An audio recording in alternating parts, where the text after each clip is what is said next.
York have been hit by airplanes. In Washington, there is a large fire at the Pentagon. The Pentagon has been evacuated. And there, as you can see, perhaps the second tower, the front tower, the top portion of which is collapsing. Because everybody, once you have seen building 7, there is no way back. You can cheat on yourself, and you can try to suppress it, but you cannot. You have seen it, and then there's no way back. It's not very healthy, to lie to yourself and say, no, I didn't see that.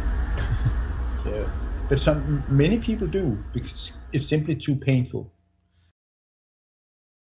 Now, more on the latest building collapse in New York. You might have heard a few moments ago I was talking about the Salomon Brothers building collapsing, and indeed it has. It seems that this was not a result of a new attack. It was because the building had been weakened during this morning's attacks. We'll probably find out more now about that from our correspondent Jane Stanley. Jane, what more can you tell us about the Salomon Brothers building and its collapse?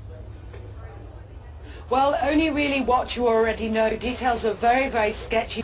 As you can see behind me, the Trade Center appears to be still burning. We see these huge clouds of smoke and ash, and we know that behind that there's an empty piece of what was a very familiar New York skyline, a symbol of the financial prosperity of this city, but completely disappeared now, and New York is still unable to take on board what has happened to them today. Presumably there were very few people in the Salomon building when it collapsed. I mean, there were, I suppose, fears of possible further collapses around the area. That's what you would hope, because they don't really know where to turn. That's the very sad thing. I think there's going to be a lot of very, very traumatized people that has hit them very, very hard.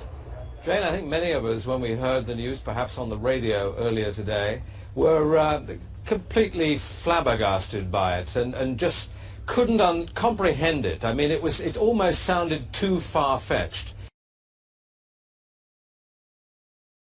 I was wondering what it's felt like for you being in Manhattan. Well, unfortunately, I think we've lost the line with Jane Stanley in Manhattan.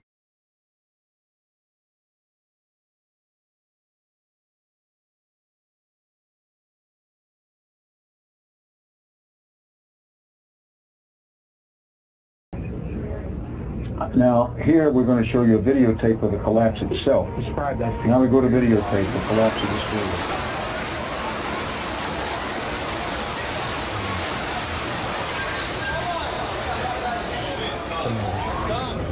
Amazing, incredible picture word. Too far-fetched. For the third time today, it's reminiscent of those pictures we've all seen too much on television before, when a building was deliberately destroyed by well-placed dynamite to knock it down.